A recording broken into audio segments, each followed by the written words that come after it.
यहोशू 1:5। ना तो मैं तुझे धोखा दूंगा और ना तुझको छोड़ूंगा। तो यहोशू 1:5 में कहता है, मैं तुझे धोखा नहीं दूंगा, मैं तुझको नहीं छोड़ूंगा। ये परमेश्वर का वादा है मनुष्य के साथ, है ना, यानी यहोशू के साथ। लेकिन अगर मनुष्य से पूछा जाए तो मनुष्य देखिए ये कहेगा। जी हाँ दोस्तों, अपने स्क्रीन पे आप देख सकते हैं, समझिए क्या लिखा हुआ है, मैं तुझे धोखा दूंगा, तुझको छोड़ूंगा। अब थोड़ा सा मैं इसको समझाना चाहता हूँ, ये मैंने कट करके यहाँ पे लिखा है आपको समझाने के लिए। दोस्तों, आज मनुष्य अपने चाल चलन से, अपने काम से यही कर रहा है ना। परमेश्वर का वादा है कि मैं तुझे कभी नहीं छोड़ूंगा, कभी नहीं धोखा दूंगा, लेकिन मनुष्य हमेशा हमेशा धोखा ही देता आया है परमेश्वर को। अगर आदम से बात करें तो क्या किया, आदम को वो सब कुछ दिया था जो उसको चाहिए था, जो उसका ज़रूरत था, जो चीज़ उसको आवश्यकता थी, लेकिन क्या किया, वो परमेश्वर के वाचा को तोड़ के उसको धोखा दिया। फिर अगर हम उत्पत्ति से लेके मलाकी का पुस्तक तक आते हैं, कितने लोग हैं जो पर धोखा देते गए, है ना।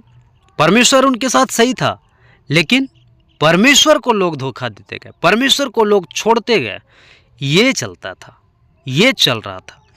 आज जब बदे मत्ती से लेकर प्रकाशित वाक्य तक का बात करें तो यीशु मसीह जब आए तो उनके चेलों ने यीशु मसीह को धोखा दिया, है ना।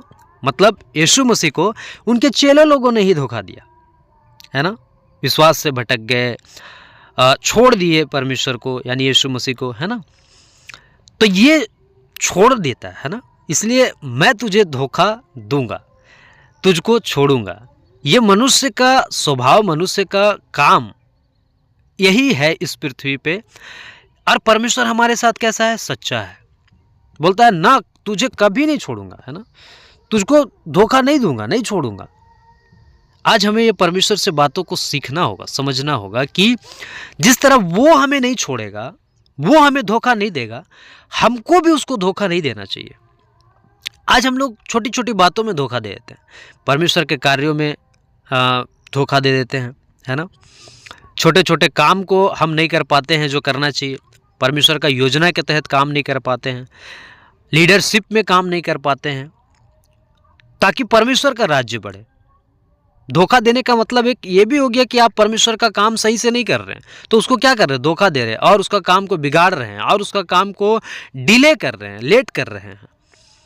लोगों को बचाने के जगह आप लोगों को बर्बाद कर रहे हैं, लोगों को खराब कर रहे हैं। इस बात को समझना होगा।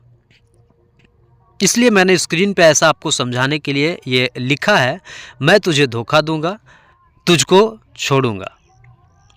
मनुष्य आज ये कर रहा है ना, परमेश्वर के काम को लेकर धोखा दे रहा है परमेश्वर को, और परमेश्वर को छोड़ भी दे रहा, और अपने आप में क्या समझ रहा है कि नहीं, हम तो परमेश्वर में बहुत अच्छा से बने हुए हैं, हम तो परमेश्वर में बहुत अच्छा से काम कर रहे हैं, हम तो परमेश्वर को एकदम पूरा अच्छा से पकड़े हुए हैं, है ना, हम तो उसके आज्ञा को पालन कर रहे हैं। नहीं, लेकिन जब आप वचन को गहराई से समझने का प्रयास कीजिएगा, तब आप परमेश्वर के तड़प को समझ पाइएगा, परमेश्वर के मनसा को समझ पाइएगा, उसके सोच को समझ पाइएगा, वो क्या चाहता है वो समझ पाइएगा। आज आपसे परमेश्वर क्या चाहता है, सेवा का काम चाहता है, ताकि आप सही से सेवा का काम करें, आप सही से लोगों का सुसमाचार प्रचार करें, आप एक नमूना बने। इफिसियों का पुस्तक में तेजस्वी कलीसिया बनाकर तुम्हारे सामने, उसके सामने खड़ा करें, तेजस्वी कलीसिया, है ना। वचन रूपी जल से स्नान कराए। आज जल से स्नान करने के लिए तैयार नहीं है, वचन रूपी जल से स्नान करने के लिए तैयार नहीं, शुद्ध बनने के लिए तैयार नहीं है, लोग सुधार करने के लिए तैयार नहीं है। जो गड़बड़ियां हो रही है, जो गड़बड़ हो रहा है, उसको सुधार करने के लिए लोग तैयार नहीं है। तो जब तैयार नहीं है, इसीलिए मैं तुझे धोखा दूंगा, है ना। मतलब इंसान क्या है, मनुष्य क्या है, परमेश्वर को धोखा दे रहा है। आज संसार की बातों को भी अगर समझेंगे तो ईश्वर ने, परमेश्वर ने, जिसको हम खुदा कहते हैं, वो एक ही है, यानी सच्चा परमेश्वर, यीशु मसीह का बात कर रहा हूं। पूरा दुनिया में सबको रोटी, कपड़ा, मकान दे रहा है, जैसे भी करके उसका ज़िंदगी को चला रहा है, धूप दे रहा है, सबको एक बराबर दे रहा है। जो यीशु मसीह को मानता है, जो नहीं मानता, उसको एक सब कुछ एक बराबर दे रहा है ना। धूप कभी नहीं बोलता है कि नहीं हम गरीब पे नहीं लगेंगे, या फिर अमीर पे लगेंगे, केवल गरीब पे लगेंगे, ऐसा नहीं कहता धूप। जमीन नहीं कहता कि तुम मुझ पे मत चलो, हमें तो गड्ढा हो जाएंगे, तुम गिर जाओगे, नहीं कहता। जमीन है जमीन जैसा बना हुआ है, तो ये पूरा कायनात है उसकी आज्ञा को पालन कर रहा है। लेकिन एक मनुष्य है जो ढीठ है, मनुष्य है जो थेथर है, उसकी आज्ञाओं को नहीं पालन करता है और क्या करता है, मैं तुझे धोखा दूंगा, यानी परमेश्वर को धोखा देता है, और तुझको छोड़ूंगा, यानी छोड़ता है। तो परमेश्वर तो कभी नहीं एक इंसान को छोड़ता है, लेकिन मनुष्य जो है परमेश्वर को छोड़ देता है और भटक जाता है और अपना मनमानी करके सोचता है कि हम परमेश्वर का काम कर रहे हैं, है ना। तो इस गंभीरता की बातों को समझे दोस्तों। हंसी मजाक ये सब चीज़ें एक जीवन का जो प्रतिदिन का जो जीवन है उसमें हंसी मजाक आदमी करता है और करना भी चाहिए, नहीं तो ज़िंदगी कैसे रह जिएगा, है ना।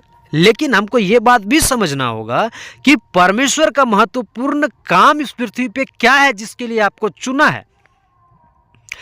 अगर आप बुलाए हुए हैं तो इस वीडियो के माध्यम से जो बातें बोल रहा हूं वचन से, अगर आप बुलाए हुए हैं तो आप चुने हुए बन जाएं। क्योंकि चुने हुए कब बनेंगे, जब आप परमेश्वर की आज्ञाओं का पालन करेंगे, जब आप सही ढंग से काम करेंगे परमेश्वर का। आज बहुत सारी शिक्षाओं को लेके मसीह समाज में गड़बड़ी है, बहुत सारे झूठे शिक्षक आ चुके हैं, झूठे कल्ट ग्रुप आ चुके हैं और झूठे भेड़िए आ चुके हैं। इनसे सावधान होने के लिए इनके विरोध में जो सही शिक्षा आना चाहिए उसको लाने के लिए, उसको प्रचार करने के लिए आज आपको चुना है परमेश्वर। और आप यदि सही से काम नहीं कर रहे हैं, आप लीडरशिप में काम नहीं करना चाहते, आप सही से जो तरीका से काम करना चाहिए, जो गंभीरता से काम करना चाहिए, वो आप नहीं कर पा रहे हैं, तो क्या कर रहे हैं, मैं तुझे धोखा दूंगा वाला काम कर रहे हैं, तुझको छोड़ूंगा वाला काम कर रहे हैं। इस बात को समझें आप, मैं क्या कहना चाह रहा हूं, है ना। जब आप अपने खुद के जीवन को देखेंगे, आप खुद, आपसे बेहतर कोई नहीं बता सकता है आपको कि आपके अंदर क्या गड़बड़ी है, आपके अंदर क्या कमी है। आप यदि बहुत सारा कलीसिया में जाते हैं, समाज में रहते हैं, तो कुछ गड़बड़ियों को देखते हैं, उसको आप सुधार करें, है ना। जहाँ जहाँ लगता है, जहाँ जहाँ आपको सुधार का बारी है, जहाँ जहाँ आपको सुधार करना है, उसको सुधार करें, तभी आप परमेश्वर का काम सही तरीके से कर पाएंगे और उसके काम को सफल कर पाएंगे और उसकी योजना को इस पृथ्वी पे जीते जी पूरा कर पाएंगे। नहीं तो एक दिन आए गए, पूरा दुनिया जहान सब कुछ देखे, लेकिन परमेश्वर का काम ही नहीं हुआ, उसके सामने जब फिर जाएंगे तो फिर बोलेगा तुमने तो मेरा काम, मैं तुझे नहीं जानता, ऐसा बोल देगा। फिर क्या फ़ायदा होगा दोस्तों आपका ज़िंदगी में परमेश्वर को ग्रहण करना या परमेश्वर का काम को लेके जो गंभीरता नहीं अगर आप दिखाएंगे तो। बात को समझिए मैं क्या कहने का कोशिश कर रहा हूँ। आपकी गड़बड़ियाँ, आपकी गलतियाँ, मैं खुद को भी रख रहा हूँ, ऐसा नहीं कि मैं अपने आप को नहीं बोल रहा हूँ, मैं अपने आप को भी बोल रहा हूँ कि अगर यदि जो भी इस गंभीरता को सब मिलके नहीं समझेंगे तो एकजुटता में एक योजना के तहत काम कैसे कर पाएंगे। मैं बिहार वालों को कहना चाहता हूँ, विशेष करके बिहार वालों को ये वीडियो बना रहा हूँ कि बिहार वाले इस एकता में आए। केवल एक लीडर से काम नहीं हो जाएगा, आपको लीडर की तरह पे काम करना होगा, सबको लीडर बनना है ना। जब यीशु मसीह का चेला लोग शुरुआत में गड़बड़ किया, लेकिन फिर वो धीरे धीरे जाके ऐसा परिपक्व हो गया कि उन्हीं लोगों ने फिर आगे चल के फिर क्या किया, पूरा जगत को उल्टा पुल्टा कर दिया। तो क्या किया, शुरुआत में चलो नया नया विश्वासी हैं, आप 1 साल का विश्वासी हैं तो चलो समझ में आता है, लेकिन जब 2 साल 3 साल 4 साल 5 साल ऐसा होते जा रहा है, लेकिन आप इस गंभीरता को जब नहीं समझ पा रहे हैं तो क्या आप जगत को उलट पलट करेंगे। आज सोचिए कि कितने लोग हैं विश्वासी जो सही शिक्षा, खरी शिक्षा में चल रहे हैं, लेकिन जगत को उलट पलट नहीं कर पा रहे क्योंकि उस गंभीरता को नहीं समझ पा रहे। बिहार के लोगों से मैं कहना चाहूँगा, इस गंभीरता को समझिए कि आपको परमेश्वर क्यों चुना है ना। बुलाए हुए तो बहुत हैं लेकिन चुने हुए थोड़े हैं, है ना। तो आपको क्यों चुना है, क्यों ये काम आपको परमेश्वर ने सौंपा है, आप उस गंभीरता को समझें। क्योंकि परमेश्वर तो कहता है ना तो मैं तुझे धोखा दूंगा और ना तुझको छोड़ूंगा। तो परमेश्वर तो आपको धोखा नहीं देगा और तू आपको छोड़ेगा भी नहीं, लेकिन आप अपने कार्यों से, आप अपने काम से क्या करेंगे, परमेश्वर को छोड़ दे रहे हैं, है ना। तो इस गंभीरता को आप समझें कि क्या कह रहा है वचन, है ना। आप तो धोखेबाज नहीं बन गए, आप तो परमेश्वर को नहीं छोड़ दिए। आप अपने जीवन को चेक करें, कहीं ऐसा तो नहीं कि आप अपने मनमानी को कर रहे हैं और लीडरशिप में काम नहीं कर रहे, उससे भी आप परमेश्वर को धोखा दे रहे हैं। क्योंकि जो सच्चा लीडर होता है, जो सच्चा सेवक होता है परमेश्वर का, वो परमेश्वर के काम पे ध्यान देता है। और आप जो कलीसिया के लोग हैं उसका आप सहयोग जब तक नहीं करेंगे, है ना, जो कहता है कलीसिया के बढ़ोतरी के लिए, जो कलीसिया का उन्नति के लिए, उस काम को अगर आप नहीं कर रहे तो क्या कर रहे हैं आप? धोखा दे रहे हैं, है ना, छोड़ दे रहे हैं परमेश्वर को, क्योंकि आप उसके काम को क्या कर रहे हैं? गड़बड़ा रहे हैं। जो एक जन अगर सही काम में लगा हुआ तो उसको आप क्या कर रहे हैं? डिस्टर्ब कर दे रहे हैं, है ना। उसके कारण क्या हो रहा है? परमेश्वर का काम रुक रहा है ना। इसीलिए यीशु मसीह इस बात की गंभीरता में था कि जब वो इस पृथ्वी पे आया था तो वो इसी बात का गंभीरता में था, कैसे देश राज्य का सुसमाचार यदि पहुंचाए, है ना। आज आपके पास बहुत सारा साधन है कि आप यदि जाने का, आपके पास गाड़ी है, मोटर है, फोन का साधन है। उस समय यीशु मसीह के पास ऐसा सारा चीज़ कुछ भी नहीं था, लेकिन उसके बावजूद क्या करता था? पैदल जाता। उसके पास रहने के लिए उसका छत भी नहीं था, लेकिन उसके बावजूद भी वही गंभीरता में था, परमेश्वर का काम, परमेश्वर का राज्य। आज आपके पास सब कुछ होते हुए भी उस गंभीरता को नहीं समझ पा रहे हैं, है ना। लीडरशिप में आप काम नहीं करना चाहते हैं, है ना। जो आपका अगुआ है उसका बात नहीं मानना चाहते हैं, तो कैसे आप फिर पूरा बिहार को जीत पाइएगा, पूरा झारखंड को जीत पाइएगा, पूरा दुनिया को जीत पाइएगा? अंतिम छोर तक आप कैसे जा पाइएगा, है ना। तो कलीसिया जब तक कदे अगुआ का अधीन में नहीं रहेगा, और अगुआ कैसा होना चाहिए? सही। तो आप अपने अगुआ को पहचानिए कि अगर सही है तो उसके साथ चलिए, कदम से कदम मिला के, है ना। अगर गलत है तो उसको फिर वचन से आप ठीक कीजिए, क्योंकि आप तो सही शिक्षा, खरी शिक्षा जान रहे हैं, तो उसको ठीक कीजिए वचन से। और अगर सही है तो उसका फिर 100% साथ दीजिए, ताकि उसका नहीं परमेश्वर का काम हो, है ना। तो इस बात की गंभीरता को आप सब समझें, क्योंकि यीशु जब पुराना नियम में आप पढ़ेंगे तो बोलता है कि परमेश्वर रो रहा है क्योंकि यदि लोग नाश हो रहे हैं, है ना। जब नया नियम में आप पढ़ेंगे तो बोलता है कि मैं किसी के मरने से प्रसन्न नहीं होता हूँ, खुश नहीं होता हूँ, है ना। वो चाहता है कि यदि मन फिरा ले एक इंसान, है ना। तो इस गंभीरता, और मन कब फिराएगा? जब आप सुसमाचार प्रचार किए, जब आप यदि सही से काम कीजिएगा, है ना। जब लीडरशिप में आप सही से काम कीजिएगा, तभी ये चीज़ को आप पूरा कर पाइएगा, है ना।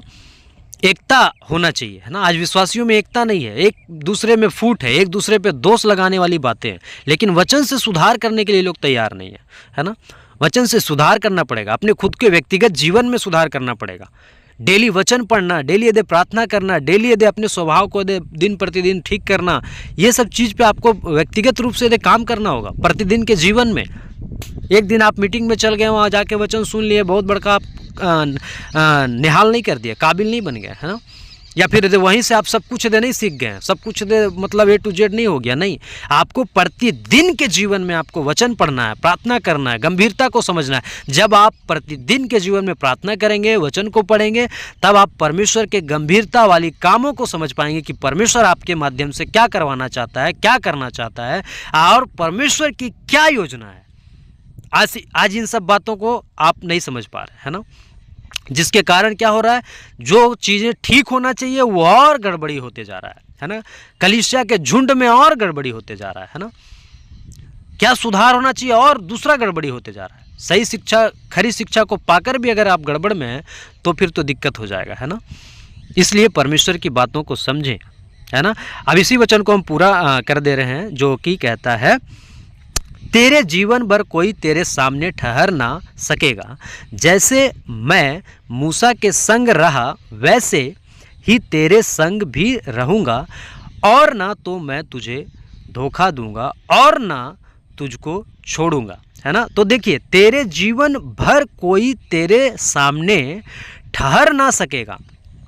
तो जब आप भी परमेश्वर को धोखा नहीं देंगे तब ना ऐसा दे आपके साथ परमेश्वर करेगा कि किसी को आपके सामने ठहरने नहीं देगा, है ना। बोलता है जैसे मैं मूसा के संग रहा वैसे ही तेरे संग भी रहूँगा, है ना। तो आपके संग भी कब रहेगा? जैसे मूसा के जैसा साथ रहा वैसे आपके संग भी रहेगा, है ना। और ना तो मैं तुझे धोखा दूंगा और ना तुझको छोड़ूंगा।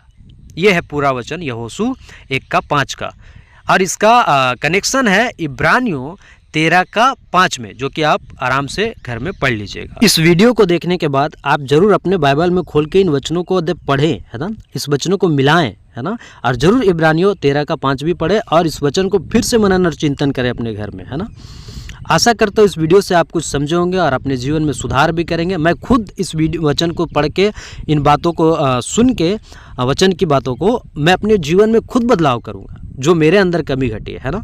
और आपसे भी ये आशा करता हूँ कि इन बातों को आप समझे होंगे और अपना प्रतिक्रिया ज़रूर दें कमेंट बॉक्स में, ताकि मैं ये जान सकूँ कि हाँ आप लोग को ये वीडियो समझ में आ रहा है, क्योंकि आप ही लोग के लिए ये वीडियो बनाया जा रहा है ना।